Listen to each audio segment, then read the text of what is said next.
Hello friends, as it is the new year, we are getting a lot of fitness stuff being pushed at us right now. So I wanted to take a quick second to make a video on all of the toxic fitness scams that you should absolutely 100% be avoiding this year. There's a lot. You know, I love health and fitness. I love being in this industry, but this industry can also be very toxic and full of scams. So, just wanted to take a second, clear the air. If you're starting or continuing a fitness plan this year, let me know down in the comments what you're doing, what your goals are for this year or for the next couple months.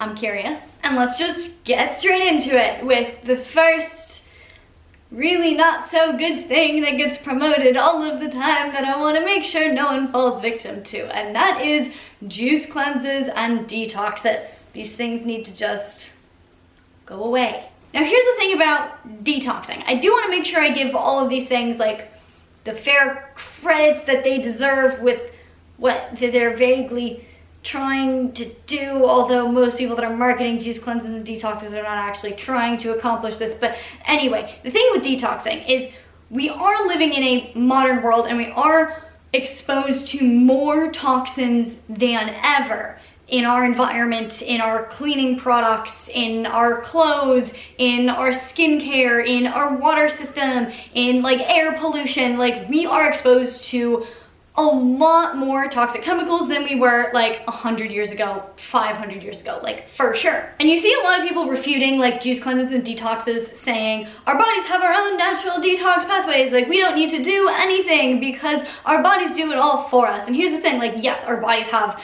natural detox pathways. That is how we work through most of those toxins. But because we are bombarded with so many more toxins than we have been throughout all of human history, some people's bodies do need a little bit more assistance. And so it is worth considering our body's natural detox pathways and supporting them, because an overload of toxins can lead to health issues. Like you see a very simple example of this is hormone imbalances that are caused or exacerbated by all of the xenoestrogens that you find in like plastics that you like drink out of, eat out of, in skincare products and all that stuff. Like all of those xenoestrogens can negatively affect your hormone balance. And so eliminating those from your life can benefit your hormones. So that's detoxing your lifestyle to support your body, but you can also do a lot of very natural things to support your body's natural detox pathways to help your body kind of get rid of any of those excess toxins. But the thing is, juice cleanses and detox teas and all these other like detox products don't actually support your body's natural detox pathways. They don't actually detox your body. Juice cleanses are just vegetables and fruit minus the fiber, which is like the big part of the vegetables and fruit that actually support your body's natural detox pathways, because one of the ways your body eliminates toxins is through waste. And so if you're eating more fiber, you can poop better. And if you get rid of the fiber, what are you doing? And then on top of that, juice cleanses are just, they're full of sugar. So much sugar. And you're getting rid of the fiber. So like good luck to your blood sugar. I, like years ago, won a free juice cleanse from this place, that like a smoothie place that was just doing like an Instagram competition. I was like, haha, I'm gonna win, and I actually won. And I was like, okay, I have it, so I guess I'll give it a try. I got like 4 juices in. I was like most of the way through the day, and I was like, why do I feel so horrible? Like I feel disgusting. Not just like hungry, like I was a little bit hungry, but like I felt disgusting. And then I looked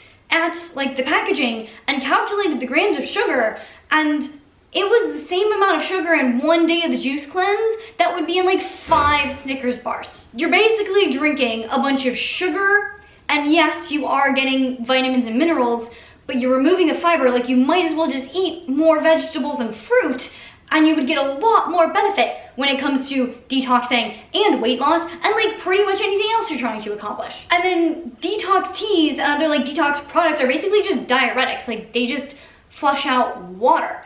And most of that is through urine. And to be fair, yes, a lot of toxins are excreted through our urine. But like if you're not doing the other things to support your body removing the toxins from your body and getting them into your urine and then peeing them out, then you're literally just peeing more, which is not removing excess toxins. Like the whole pathway needs to be supported for that to help. And the reason these things have the popularity that they do is that people erroneously conflate detoxing with weight loss because it's been marketed like that. And Detoxes cause you to drop a ton of weight really fast because it is just flushing out water weight. But water weight is not fat, and as soon as you start eating and drinking normally again, you gain it all back. So it literally does nothing. You just think it's super effective because you're like, wow, I've lost 10 pounds in 3 days. It's like, no, your body's just not as hydrated as it needs to be. And like, our bodies are what, 60% water? Like, you shouldn't be trying to lose water weight unless you just have like excessive inflammation and you're trying to get that under control, and as a byproduct you end up losing the water weight. That's the inflammation. But like, if your body is relatively healthy, you should not be trying to lose water weight, because water weight is like 60% of you being an alive human being. Haven't even gotten through the first one and I'm already getting really worked up about this. Basically, there are ways to support your body's natural detox pathways if you're concerned about having excess toxins in your body. Juice cleansing and detox teas are not any of those ways. Sauna, regular exercise, eating your vegetables, particularly cruciferous vegetables. So don't waste your money on juice cleanses and detoxes, no matter what you're trying to accomplish by doing them, whether it actually be detoxing or losing weight or whatever. There are better, more effective ways at doing those things. The next thing in the fitness industry that just has red flags all over it is anyone or anything saying that this diet is the best diet and it is the one that everyone should be doing. Diet dogma is just so freaking toxic because it completely negates the individual. So anyone who's saying like keto is best, vegan is best, carnivore is best, tracking macros is best, intuitive eating is best. Yes, I went there. Any demonization or glorification of foods or food groups or ways of eating is just, it's not it. There's this lovely principle of bioindividuality, which tells us that each individual has different biology. One example of this that I absolutely love that I don't think enough people talk about is the genetic variation in our ability to synthesize DHA from food, and whether or not this means we have the genetic predisposition to thrive on a more plant-based diet or suffer on a more plant-based diet. So DHA is an omega-3 fatty acid that is essential for brain health, heart health, reducing inflammation, all sorts of things. It's necessary for us to have in our bodies. If you aren't getting enough of it, you're screwed. And DHA is found in animal products. So if you're eating animal products, you're probably getting a certain amount of DHA. If you are not eating animal products, certain plants contain ALA that the body can convert into DHA. But there's a genetic variation with how well certain humans can convert ALA to DHA. So some people can convert it really well and they can get as much DHA as they need from plants. Other people's bodies do not convert ALA to DHA as efficiently, and so you'd either have to eat like an insane amount of plants containing ALA, or you need to incorporate animal products into your diet in order... Excuse me, what do you think you're doing? Trying to eat my plant in the background of my video? Are you trying to get your ALA? Don't. I forget what I was saying, but you probably get the picture. Basically, some people can thrive on a plant-based diet and get enough DHA. Other people will not thrive on a plant-based diet because they cannot synthesize enough DHA. And there's individual variants like this just across the spectrum of different nutrients and synthesis of things within the body. And so this means that there is no one-size-fits-all diet because we are all going to thrive on a bio-individual diet. Getting kicked out. Say goodbye to the camera.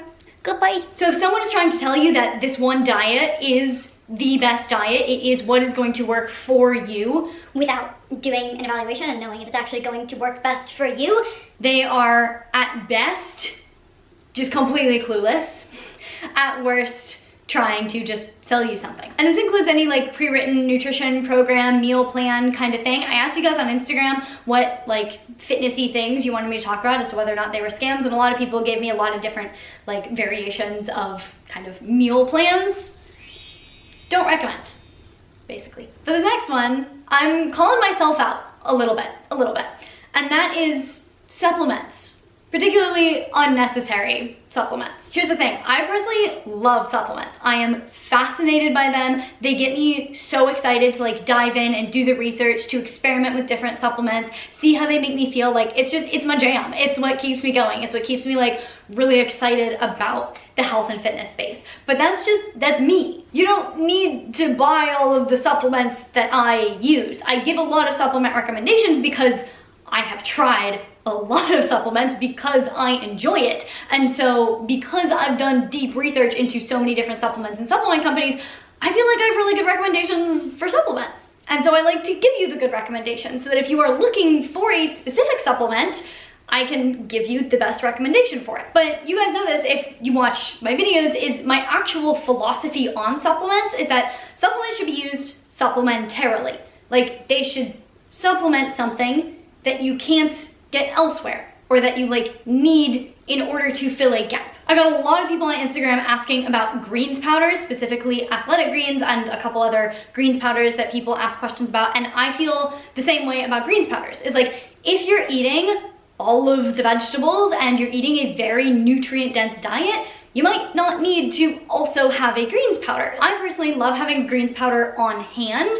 While I do eat plenty of vegetables, I feel like I eat a very nutrient dense diet. Some days, that's not the case. Some days maybe I'm traveling and I know that I'm not going to have access to the diet that I usually consume for a couple days. That's when I love throwing in a greens powder to make sure I'm still getting all of those micronutrients. Or maybe if you're in a fat loss phase and you are actively cutting your calories, maybe you're cutting out a little bit of nutrition from your diet and so you want to add in a little bit more nutrition there, so you take your greens powder while you're in a calorie deficit. In my opinion, that is the best way to use those kinds of supplements. And then I'm also a big fan of using supplements short term to support your body when something is off or you're trying to like heal something. So an example of this is, let's just go back to hormone imbalances. Let's say you have some pretty severe hormone imbalances and it's impacting your sleep in a really negative way. Well, if you're not sleeping well, chances are your hormones aren't going to get better because you really need sleep in order to balance your hormones, so it's this vicious cycle. But if you add in a supplement to support your sleep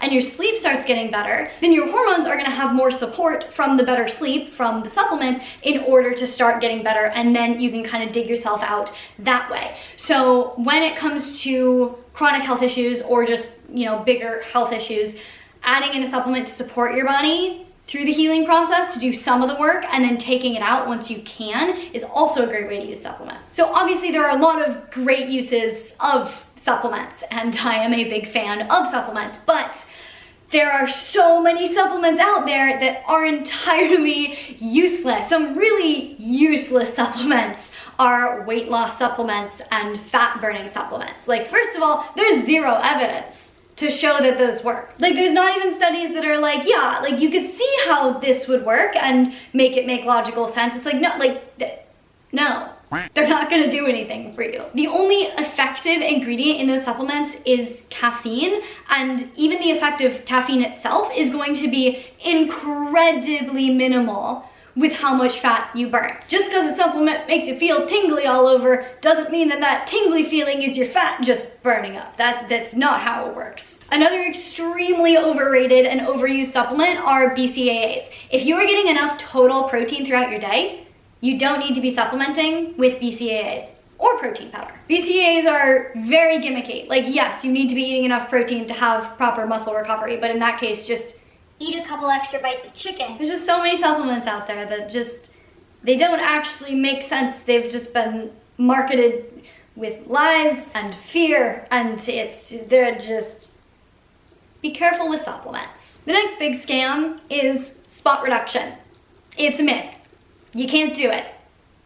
End of story. You cannot target specific areas for fat loss. When you lose fat, it happens throughout the body and you cannot control where it's coming from. Some people, yes, will lose fat first in their stomach or first in their thighs, but like, that is not something that you can control by training a specific area of your body. Doing 100 reps of arm flaps is gonna burn just as much arm fat as doing 100 reps of calf raises. I'm burning arm fat doing this. This is as much of an arm fat burning workout as this. So if someone posts a workout to like burn off your love handles, or burn stomach fat, or to get you abs, or reduce flabby arm fat. Like, it's BS. The only kind of flip side of this argument is while you cannot spot reduce fat, you can spot gain muscle, which as a byproduct can reduce the body fat percentage in that part of the body. So let's say you have arms that look like mine. Like, I have some definition, you know, like there's a certain body fat percentage. Let's just say I added a pound of muscle to my arm without my total body fat on my arm changing. Now I have more muscle compared to the amount of body fat on my arm, so it is going to look leaner even though I did not lose any arm fat. So you can target spots on your body to reduce body fat percentage, but it is by gaining muscle in those areas. So if you did want to specifically lose stomach fat or thigh fat or arm fat or whatever, the best strategy is to lift heavy, build muscle so that you have a strong muscular base, so that when you do lose fat, you see muscle definition, and then use diet to lose overall body fat. And then from there, once you've gotten down to an overall body fat percentage that you're happy with, if you still want to sculpt your body and make it look a certain way, you do that through building muscle. Kind of in the same vein, the next big like scam in the fitness industry is ab workouts, ab challenges. Just waste of time. Most ab workouts are not gonna get you abs. I have a whole video that actually breaks down the science of how to actually build your abs so that you can have visible abs. If you wanna check that out, it's a very extensive video. It goes into like everything you need to know. But in summary, your abs are a muscle. Well, they're a set of muscles. They can either get bigger or smaller, as muscles do. If you're training for the purpose of seeing visible abs, a good ab workout is going to make your ab muscles bigger. A bad ab workout is just gonna do nothing to your ab muscles, which is, again, most ab workouts that get posted do nothing. And as I just said, spot reduction is a myth, so training your abs does not make you lose stomach fat. And ab workouts themselves are very ineffective at burning overall body fat because your abs are a very small muscle group. Like, there's not a lot going on here. And so if you're using a very small muscle group to try to lose fat, it's super inefficient. Like, doing ab workouts in order to try to lose fat instead of doing like squats and deadlifts and bench presses is the same as doing like a bunch of bicep curls to try to lose overall body fat instead of doing bench press and pull up and squats and deadlifts. Like, the size of this muscle is much smaller than the size of these muscles that get worked when you squat and deadlift. And the more muscle you're working, the more fat you're going to be able to burn. People post ab workouts because ab workouts get engagement, because everyone is just misinformed about how to get abs. People think that ab workouts is like the way to get abs, and that cannot be further from the truth. That is like the last thing on the list of things that you should be doing in order to get abs. The first thing on the list is just reducing overall body fat percentage, which you do through lifting heavy, squat, deadlift, bench press, overhead press, barbell row, and then modulating your food intake to lose body fat. But I guarantee you the influencers that are posting a bunch of ab workouts are not actually doing the ab workouts that they're posting. They're posting them because those are the videos that get engagement. Those are the videos that get views. Those are the videos that people bookmark to come back to because they want abs, so they're gonna do the ab workout. They're not gonna do the workout that's full of squats and pull-ups to get abs because, I mean, if you aren't educated in fitness, that doesn't make sense. So I'm here to educate you and tell you to do the squats and deadlifts if you want abs. Don't do the ab workouts. The next big thing that I wish would just die, waist trainers. I hate to break it to you, but your body is not silly putty. You cannot just mold it into whatever shape that you want. All waist trainers do is make this area sweat more. And like I said, you cannot spot reduce fat. Making an area sweat more does not burn more fat in that area. Think of it this way. If you're working out in a room that's 10 degrees hotter, so you're sweating a lot more, but you do equal amount of work as you do in another room that's 10 degrees cooler and you're not sweating, you're gonna burn the same amount of fat. How much you sweat does not change how much fat you're gonna burn. So trying to target the sweating also does not affect how much fat you're gonna burn, and definitely does not spot reduce the fat. The one thing that I'll give to waist trainers is, if you are going for a very specific aesthetic for very specific short-term event. Like let's say you have a photo shoot or you're about to like step on stage to compete in something, and having a smaller waist and a little bit more definition here is going to give you that edge for like a couple hours. That's when they can be helpful. Other than that, they are a complete waste of time at best, and actually a potential hazard at worst, because you also can't breathe properly when you're wearing them, which means you're not going to be able to brace your core properly while you're training, which could just lead to injury. Can also atrophy your ab muscles, which is going to make your core weaker, which is also not good. The next thing is a hugely toxic thing in fitness, I think, and that is the glorification of super intense workouts. People associate the feeling of being highly uncomfortable, in a lot of pain, sweating a lot with losing more fat. But how bad you feel while you're working out, unfortunately, does not actually correlate with how much fat you lose or how much progress you can make. You absolutely can overtrain. If you train more than what your body is capable of recovering from, it's a waste of that extra intensity, because your body's only going to be able to recover from maybe 90, 80, 70% of what you did.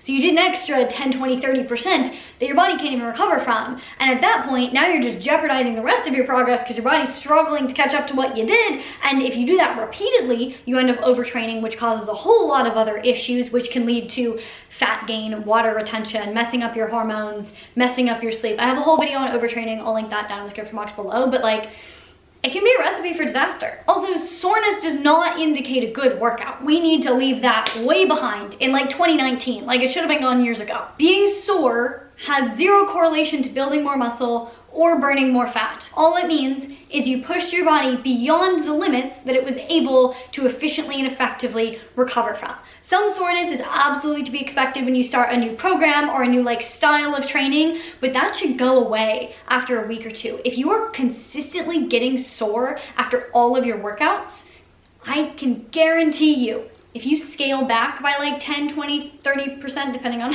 how hard you're pushing yourself, if you scale back to where you're not sore after every workout, you're gonna get better results. Try it. Come back to me. Then tell me I'm right, because I will be.